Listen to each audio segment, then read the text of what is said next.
Welcome to World Prism. Please subscribe and hit the bell icon for more breaking updates. Picture this. It's late 2025, and a family in Ohio is finally ready to buy a new Ford Focus. They've been saving for years, cutting back on vacations and eating out, all for this moment.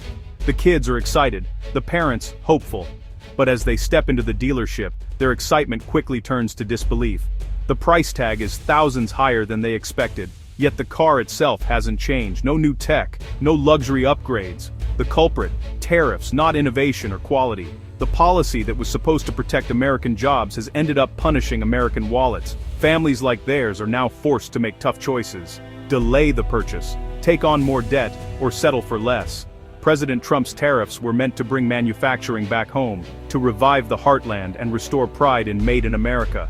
But the reality is far messier and more complicated than the campaign slogans promised. Today's supply chains are truly global. That Ford Focus is assembled in America, but its parts come from Mexico, Canada, China, and beyond. Tariffs disrupt this delicate web, making every component more expensive. Tariffs on steel, electronics, and other materials don't just hit foreign producers. They ripple through the entire economy, raising costs for manufacturers and, ultimately, for every consumer at the checkout. The Ohio family isn't paying a so-called China tax. They're paying an American tax on a product built from parts sourced worldwide. The extra cost lands squarely on their shoulders. And it's not just cars. Prices have crept up everywhere. Groceries, electronics, building materials, even everyday essentials. The cost of living is rising, and families feel the squeeze with every purchase. The promise of a manufacturing renaissance has faded, replaced by inflation and economic anxiety. Factories still struggle to hire, small businesses close, and families worry about making ends meet. The dream of a tariff-fueled utopia has collided with the hard truth of global trade. No country stands alone in today's interconnected world, and barriers only make life harder for everyone. Instead of making America great again, tariffs have just made life more expensive for millions of ordinary people, turning hope into frustration. The grand economic experiment has left behind bewildered consumers, broken promises, and a nation still searching for real solutions. Trump's tariff policy was simple: tax imports, make them pricier, and push Americans to buy domestic. The hope: factories would return, jobs would boom, and America would win the trade war. Tariffs were sold as a patriotic fix, a way to force countries like China to play fair. Supporters saw hope for struggling towns. Critics warned of retaliation and higher costs. In theory, tariffs make foreign goods less attractive, like a Chinese bike suddenly costing more than the American one. But real-world supply chains are tangled. American companies often rely on foreign parts, so tariffs raise their costs too. Instead of a simple win, everyone ends up paying more. The easy-to-win trade war quickly became a high-stakes gamble. The reality: tariffs are just taxes, and the bill lands in American hands. The first result of tariffs? It wasn't some distant abstract effect. It hit right at home, in the places Americans feel it most, their wallets and their weekly shopping trips. Prices shot up for American consumers, sometimes overnight. Everyday essentials and big-ticket items alike became noticeably more expensive. Companies, squeezed by higher import costs, passed those costs onto shoppers. Washing machines, beer, even homes got pricier. Suddenly, a new appliance or a six-pack cost more than before. And buying a house felt even further out of reach. The so-called China tax was really an American tax at the checkout.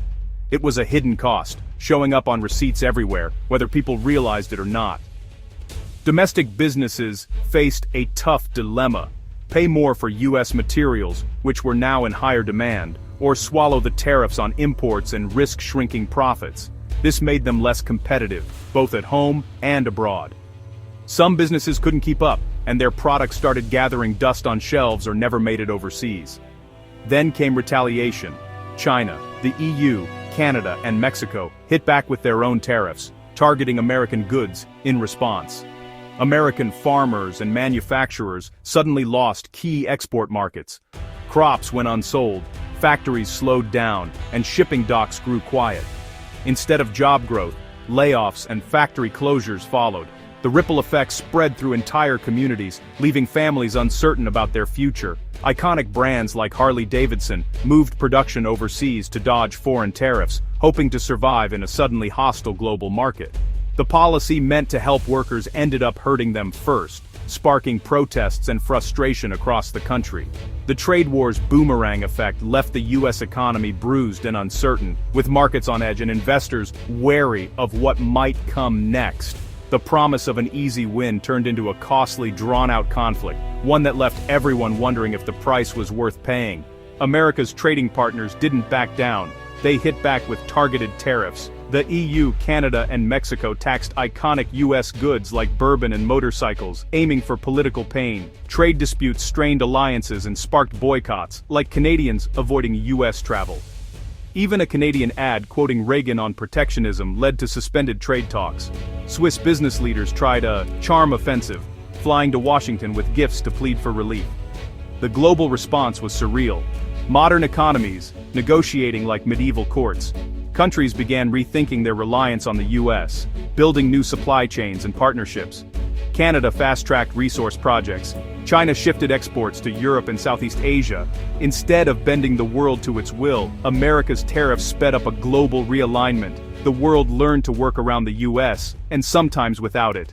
As the tariff fallout grew more intense, a legal battle soon reached the Supreme Court. The central question: did the president truly have the authority to impose sweeping tariffs using emergency powers? Critics argued this move overstepped executive power, bypassing Congress's constitutional role in trade decisions. Lower courts agreed with the critics, setting up a high-stakes legal showdown. Billions in tariff revenue and the future of U.S. trade policy now hang in the balance. A ruling could limit presidential power and potentially return trade authority to Congress. The outcome may fundamentally reshape how America handles trade for many years to come. In a dramatic shift that surprised both allies and critics, the Trump administration began rolling back its own tariffs, reversing a cornerstone of its earlier economic policy. The move marked a significant departure from the combative trade stance that had defined the administration's approach for years. New trade deals with Latin America were quickly negotiated, lowering tariffs on everyday essentials like coffee, bananas, and beef. These agreements aim to ease the burden on American consumers and businesses, making imported goods more affordable and accessible. The reason for this sudden change: tariffs were driving up prices across the board, making groceries and household staples more expensive, and putting real pressure on American families already struggling with rising costs. Behind closed doors, the administration quietly admitted the policy wasn't working as intended. Internal documents revealed growing concern about the economic fallout and the political risks of sticking to a failing strategy. Economist Victoria Guida was among the first to call it out, pointing out that tariffs had weakened the economy instead of strengthening it, and that the promised benefits never materialized for most Americans. Even business leaders like J.P. Morgan's Jamie Dimon acknowledged America's deep reliance on global supply chains. They warned that cutting off imports would only disrupt industries, slow innovation, and ultimately hurt American competitiveness on the world stage. The real solution, experts argued, isn't building walls or isolating the economy, but investing smartly in domestic capacity, modernizing factories, supporting workers, and boosting innovation at home. Political support for tariffs quickly faded. Even Republican lawmakers balked at the idea of sending rebate checks to consumers, seeing it as an admission of policy failure. Markets acted as a powerful check. Threats of new tariffs sent stocks tumbling, forcing the administration into quick reversals to calm investor fears and stabilize the economy. The lesson was clear for all to see. Economic reality always trumps political bravado, no matter how bold the rhetoric or how strong the promises.